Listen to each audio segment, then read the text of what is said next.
Hello? Hi, Don. Hi? I'm sorry, honey. I haven't been able to fix the account yet. I have, they said I have an overdraft of some kind and they aren't letting me send the money right now and I have to go to the bank and fix it, so. How does a 50-year registered nurse send over $600,000 to complete strangers she's never met?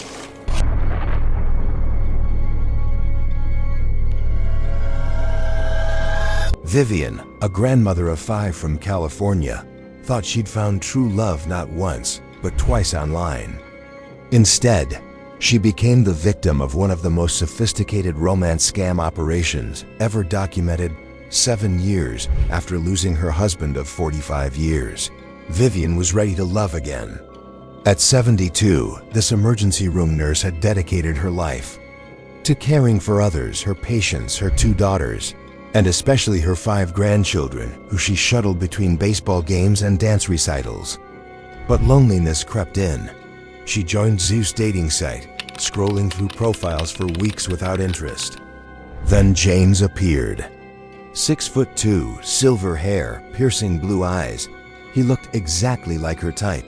Even more compelling, his messages revealed an uncanny match for her interests. Chinese restaurants, wine tours, travel destinations. It was like he could read her mind. After I met him, he was going to Houston to arrange. James claimed to be a 69-year-old Dutch businessman who owned oil operations and lived just 15 miles from Vivien's house. He was religious recently, widowed, planning retirement after one final lucrative trip to Houston and London. The story felt authentic, especially when he sent massive Valentine's arrangements of roses, chocolates, and a teddy bear to her home. But love came with a price tag. In March, James called from his oil tanker, stranded in London. Tax issues, port fees. Then an explosion that killed crew members. He needed money for funerals and insurance claims. Vivien opened her savings account. 10,000 here, 15,000 there, all cash stuffed into magazines and mailed to business partners across New York, California, Houston, and Florida. The psychological manipulation was textbook perfect. James had even asked for her credit card information, then deliberately never used them. Proof of his trustworthiness, he claimed. Meanwhile, Vivien drained her 401k and took multiple loans, sending a staggering $117,000 to her phantom lover. But James wasn't Vivien's only online romance. Thomas Milton, a supposed engineer who'd worked on Chernobyl and gas-fired power plants, was simultaneously wooing her with an even more sophisticated approach. Where James was smooth, Thomas was intellectually stimulating, exactly what attracted her to engineers like her late husband. Thomas's psychological profiling was unnervingly precise. He mentioned her favorite ice cream flavors, coffee preferences, wine choices, intimate details she'd never shared on social media or dating profiles. How could he possibly know? The answer would later reveal the industrial scale of this criminal operation. Even Vivien's dog seemed to sense Thomas's calls, running frantically around the house moments before her phone would ring. Thomas spoke of marriage, world travel, a future together. Most convincingly, he gave her access to his bank account, showing $22 million. Thomas's masterstroke was allowing Vivien to make transfers from his own account, or what appeared to be his account. She moved $250,000 amounts multiple times, believing she was handling his legitimate business expenses while he was trapped overseas. The illusion of control made her feel like a trusted partner, not a victim. But when she attempted a third transfer, the account froze. Suspicious activity, the bank claimed. Thomas panicked, urging Vivien to pay unlock fees immediately. He pressured her into signing a power of attorney document, supposedly so she could eventually transfer money to herself for their future life together. The requests escalated. 5,000 here, 50,000 there, culminating in wire transfers of $150,000 each. Vivien sent approximately $410,000 to Thomas through a company called Buyer Wires, believing every dollar brought them closer to their reunion. Even as red flags multiplied, Vivien couldn't let go. Thomas claimed earthquakes trapped him in London hotels. James's ship perpetually broke down. Neither man could video chat due to poor internet connections. Yet both maintained their emotional manipulation through daily phone calls filled with terms of endearment and future promises.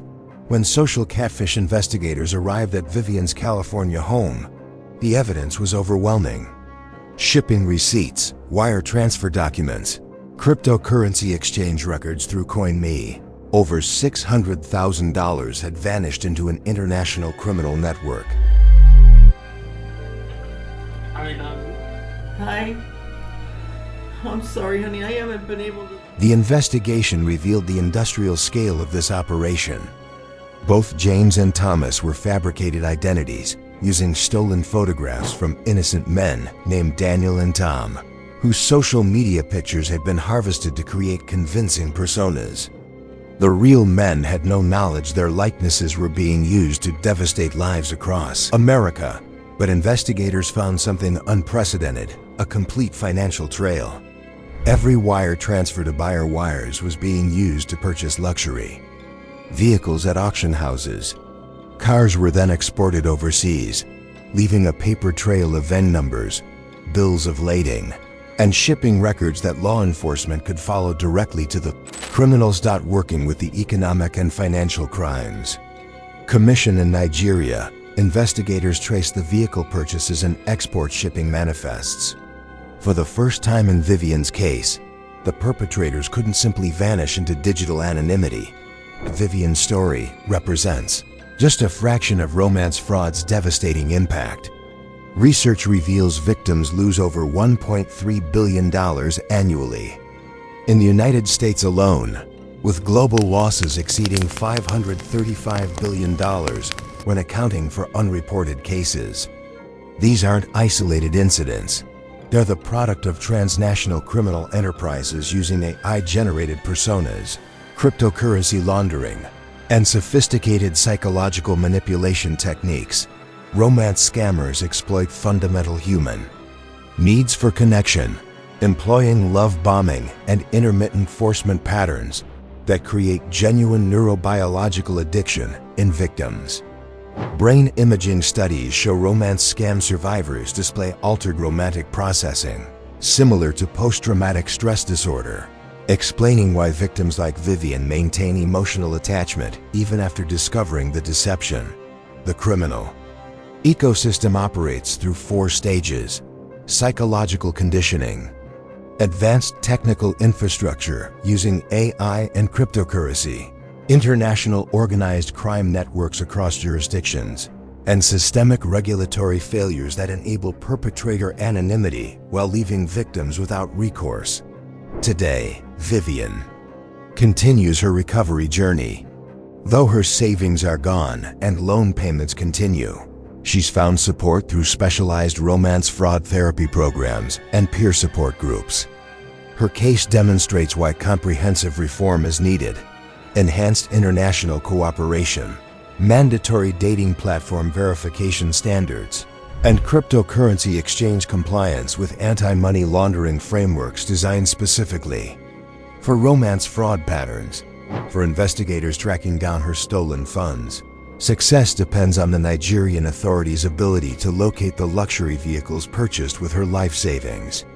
Each VIN number represents hope that this billion-dollar criminal industry might finally face consequences. All right, Vivien, we'll keep in touch, and then as we find more information, we'll follow up, okay? Okay, thank you so much. I appreciate it. The most chilling aspect of Vivien's story? She admits that even knowing the truth, part of her still hopes Thomas might be real. That's the true power of psychological manipulation.